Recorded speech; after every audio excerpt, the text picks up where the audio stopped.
Radio Classique, l'invité de l'économie.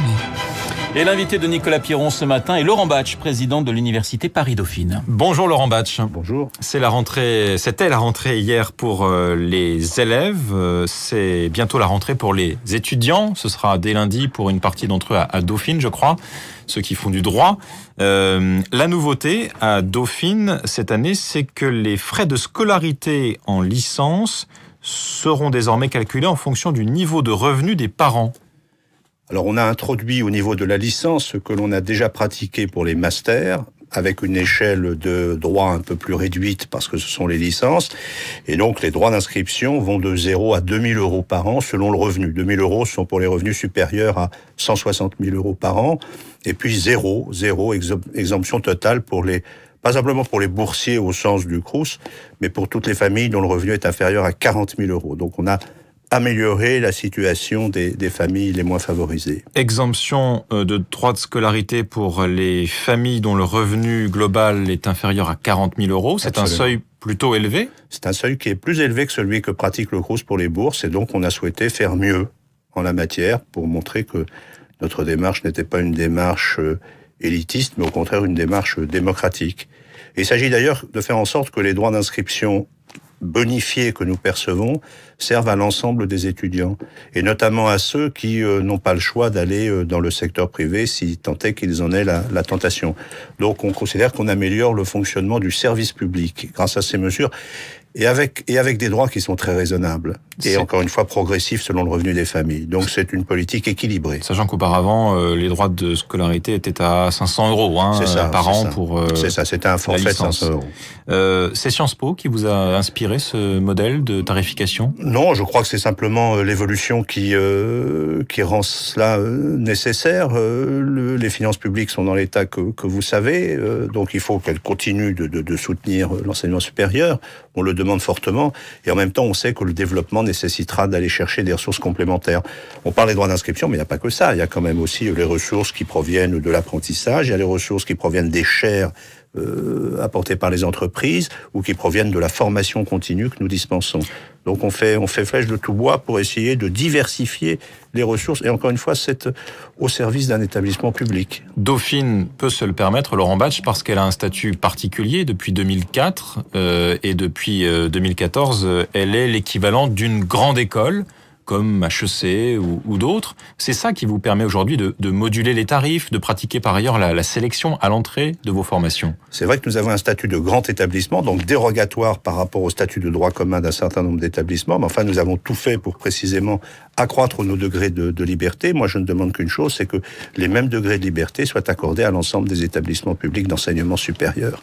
Et je crois d'ailleurs qu'ils y aspirent, parce que de plus en plus d'entre eux font la même chose que Dauphine, mais le font de manière plus ou moins cachée, plus ou moins clandestine. Et le paradoxe du système, c'est que là où il y a des filières sélectives, des filières d'excellence, les établissements qui les promeuvent n'ont pas le droit de les assumer, de les proclamer, de les revendiquer.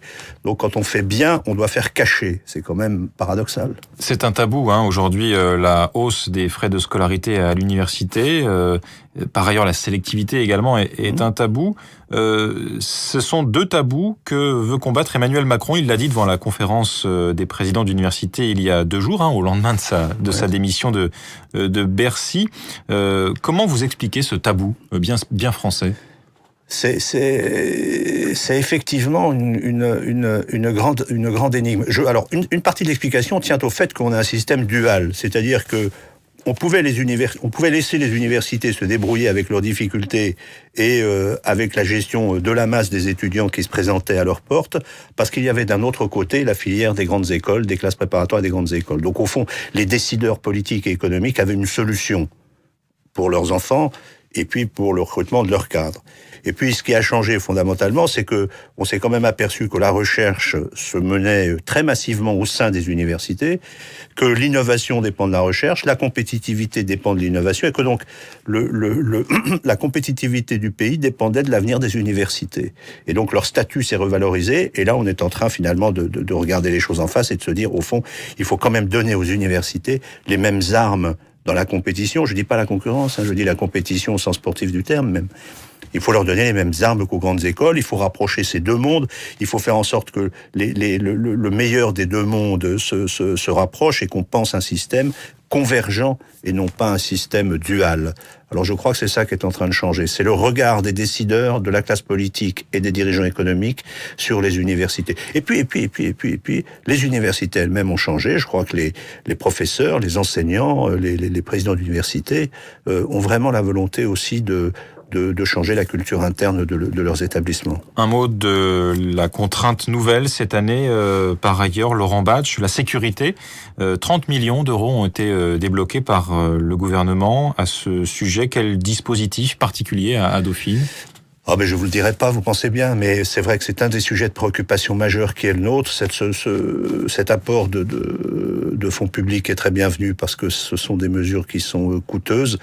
Je crois qu'il faut simplement que les établissements prennent les mesures qui s'imposent et puis que les acteurs eux-mêmes soient très responsables. Et puis on fera face. Vous avez recruté des agents de sécurité supplémentaires ? Bien sûr. Former votre personnel à cette nouvelle contrainte ? Bien sûr. Nous avons pris des mesures tout à fait drastiques. Un mot de la formation que vous proposez à partir de lundi. Vous l'inaugurez, un programme international basé à Madrid. Vous en aviez déjà d'autres à l'étranger ? Oui, nous avions ouvert notre campus à Londres il y a 2 ans. Donc nous avons aujourd'hui 120, 150 étudiants selon les périodes à Londres, qui suivent les programmes de Dauphine à Londres. L'idée, c'est tout simplement d'aller là où nos usagers, nos étudiants souhaitent être. Ce sont des étudiants qui ont souvent un profil international, qui veulent un environnement international, mais qui veulent aussi la qualité des formations de Paris-Dauphine. Donc nous allons là où sont nos usagers. Nous sommes allés à Londres et ça marche. Nous allons, en cette rentrée à Madrid, nous ouvrons lundi sur le campus de l'Université Carlos III, avec laquelle nous sommes en partenariat. Nous ouvrons donc notre licence à Madrid, en présence de l'ambassadeur, Monsieur Saint-Jour, et en présence du directeur général, d'ailleurs, de Carrefour Espagne, puisque Carrefour est très présent en Espagne et c'est un de nos partenaires. Donc nous tenions aussi à marquer cette ouverture de Dauphine en direction des entreprises. Ce genre d'initiative, ça peut vous permettre de quoi ? De davantage rayonner à l'international, sachant qu'il n'y avait que 3 universités françaises dans le dernier classement de Shanghai, qui fait autorité sur les 100 plus attractives universités au monde. C'est une façon, encore une fois, d'aller chercher les étudiants qui recherchent un environnement international. Alors à Madrid, évidemment, nous visons la péninsule ibérique et puis le monde hispanique et l'Amérique latine.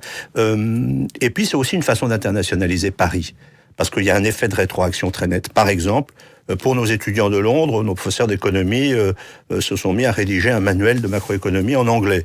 Il est évident que ce manuel, nous en aurons un usage à Paris. Et donc c'est aussi toute une culture d'ouverture internationale qui se diffuse sur Paris à partir de l'expérience de ces campus implantés à l'international. Nous avons aussi un campus à Tunis avec 300 étudiants qui a une vocation régionale, et nous ouvrons des formations de master en formation continue à Casablanca également en cette rentrée, avec une volonté d'être présent en Afrique, très nette. Dauphine qui s'internationalise donc. Merci beaucoup Laurent Batch d'avoir été ce matin l'invité de Radio Classique. Merci à vous. L'invité de l'économie, Laurent Batch, le président de l'université Paris-Dauphine. 7h23 sur Radio Classique, juste après la pub, la presse et Michel Grossior.